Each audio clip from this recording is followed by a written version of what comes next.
দাউদ আলাইহিস সালামের সংস্কৃতির অনুপ্রেরণা জেগেছে, ঠিক কিনা বলেন? সুতরাং যেই নবী সাল্লাল্লাহু আলাইহি সাল্লামকে দিয়ে আল্লাহ রাব্বুল আলামিন জান্নাতবাসীদের সামনে তেলাওয়াত করাবেন, কাল কিয়ামতের মাঠে আল্লাহ রাব্বুল আলামিন যেন সেদিন তো মঞ্চে উঠতে পারবো না, মঞ্চে ওঠার সুযোগ থাকবে না, কারণ ওই মঞ্চে কে কে উঠবেন সেটি আল্লাহ আগেই বলে দিয়েছেন। সুতরাং আমরা যতই চেষ্টা করি মঞ্চে আমরা যেতে পারবো না, তবে সেই জান্নাতের মজলিসে কিছু দর্শক লাগবে, নইলে এই মঞ্চ মানে উচ্ছ্বসিত হবে না, পরিপূর্ণ হবে না। আল্লাহ রাব্বুল আলামিন যেন সেদিন সেই জান্নাতের মজলিসে আমাদের সবাইকে দর্শক হওয়ার তৌফিক দান করেন।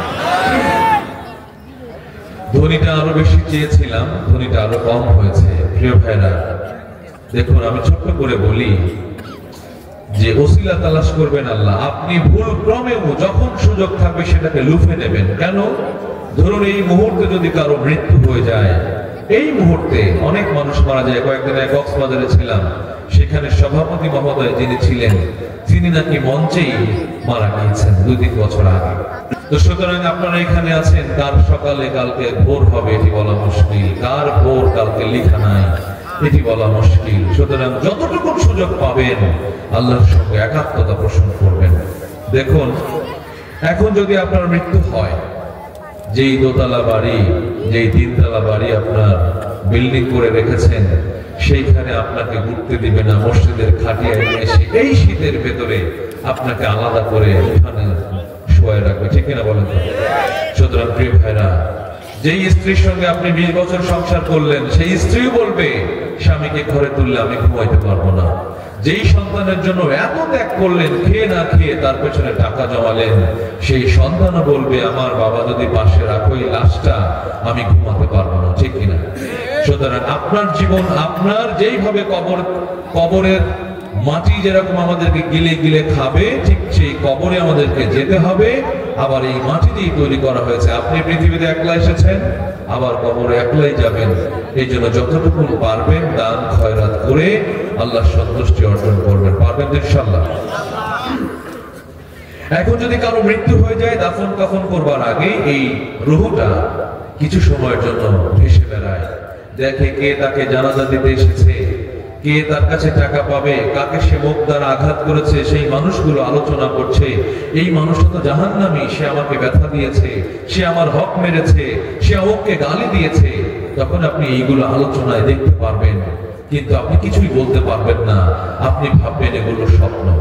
যখন আপনাকে কবরে রেখে আসা হবে, কাফনের কাপড় যখন আপনার গায়ে জড়ানো, আল্লাহ রাব্বুল আলামিন যখন আপনাকে প্রাণ দেবেন, তখন আপনি কবরের ভেতরে দেখবেন হায় হায় আমি তো মারা গেছি, আমাকে গোসল করালো, আমাকে যে দাফন কাফন করালো, আপনি ভেবেছিলেন এগুলো স্বপ্ন। তখন আপনি চিৎকার দিয়ে প্রথমেই মা বলে ডাকবেন, মা কোথায় তুমি, বাবা কোথায় তুমি, আমি মারা গিয়েছি। কিন্তু সেই ডাকে কেউ আর সাড়া দেবে না, সামনে চলে আসবে ফেরেশতা। সুতরাং যতটুকু সুযোগ পাবেন ইসলামী সংস্কৃতির সঙ্গে একাত্মতা পোষণ করবেন, নইলে দেখুন কিভাবে আপনি মারা যাচ্ছেন আর কান্না করছেন। মুর্দা হয়ে কবরে যাবেন, কিন্তু শুধু কাঁদবেন, কেউ আপনার পাশে থাকবে না। মুর্দায় কান্দা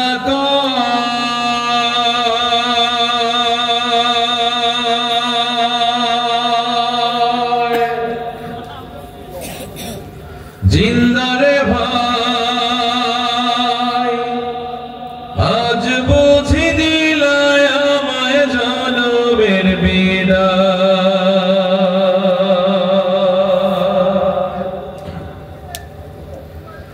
মুর্দায় কান্দা কয় জিন্দারে ভাই, আজ বুঝি দিলায় আমায় জনমের বিদায়।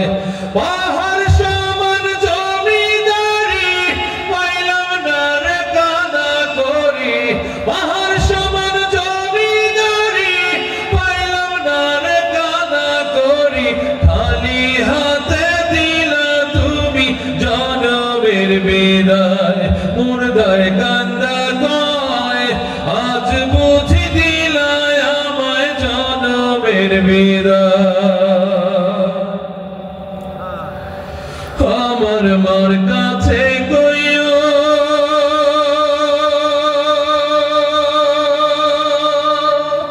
আমার বাজান রে কইও,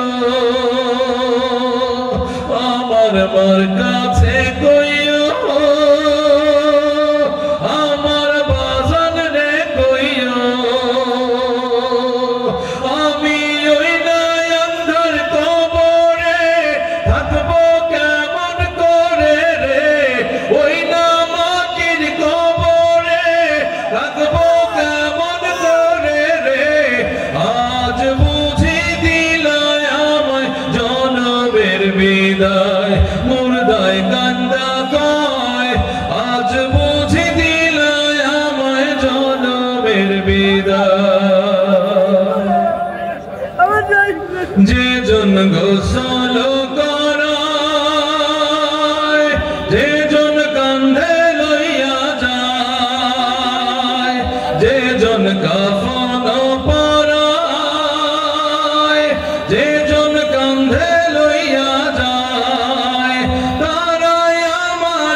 কখনো না, এটি আল্লাহর ফয়সালা, এইটি আল্লাহর ফয়সালা। আপনি খবরদার কান্না করবেন না।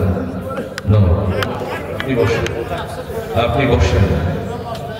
না না না, আপনি আপসেট হবেন না। আল্লাহ রাব্বুল আলামিন, এটা তার ফয়সালা। কোরআনের ভেতর আল্লাহ বলেছেন, আমি সন্তান দিয়ে বানাবো। হাফেজ সাহেবের ছেলে বানাচ্ছে, হাফেজ সাহেব গজলের আসলে এত খুব অন্তরে লেগেছে, সেই জন্য ছেলে কথা মনে পড়ছে। আমার ছেলে কই, আমার ছেলে কই, মোটার কথা বলছে। সবাই ছেলের জন্য যখন হাফেজ ছিল। ধন্যবাদ। আপনি সক্ষম হবেন। আল্লাহ রাব্বুল আলামিন এটি বলেছেন যে আমি তোমার প্রিয় বস্তু ইব্রাহিম আলাইহিস সালামের কথা মনে নেই, ইসমাঈল আলাইহিস সালামের কথা মনে নেই। সুতরাং আপনাকে অনেক ধৈর্য ধরতে হবে। আপনি কান্না করবেন না। আপনি বরঞ্চ একজন কোরআনের হাফেজের পিতা, আপনি বেশি বেশি শক্তি অর্জন করবেন যে আল্লাহর ফয়সালা। এখন যদি আমার ঘোষণা হয়, এই যে প্রতিদিন এত মাইল সফর করি, এই যে আমার মিজান ভাই সামনে বসা আছে, উনি নিয়ে নিয়ে চলে, কিন্তু আল্লাহ যদি নিরাপদ আশ্রয় না দেয়, এই যে শত শত গাড়ির ভেতর দিয়ে চলে আসা, এটি কি আপনাদের এখানে আসা সম্ভব ছিল বলেন তো? সুতরাং আল্লাহ রাব্বুল আলামিন রিজিক নির্ধারণ করে দিয়েছেন, হায়াত নির্ধারণ করে দিয়েছেন। একটা দানা অবশিষ্ট থাকা অবস্থায় আপনার মৃত্যু হবে না।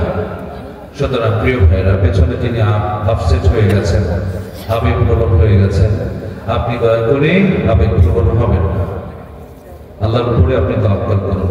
আসলে আমার নিজেরই পরিবেশনের মনটা নষ্ট হয়ে গেছে, আপনারা জানেন। এবং এটি আসলে আবেগের কিছু নয়, এটি বাস্তব। এটি বাস্তব। দেখুন, আপনারা আমাকে অনুরোধ করবেন যে 6 দিন পরে রোদ খসে যাবে, 9 দিন পরে চুল। আমি এখন সেটি বলতে আমার কষ্ট হবে, কারণ এই বাবাটা সইতে পারবেন না। এটি নিয়ম। আপনি এখন কবরে রেখে আসার সঙ্গে সঙ্গে আপনার কি হবে দৃশ্য, সেগুলো দিয়ে সঙ্গীত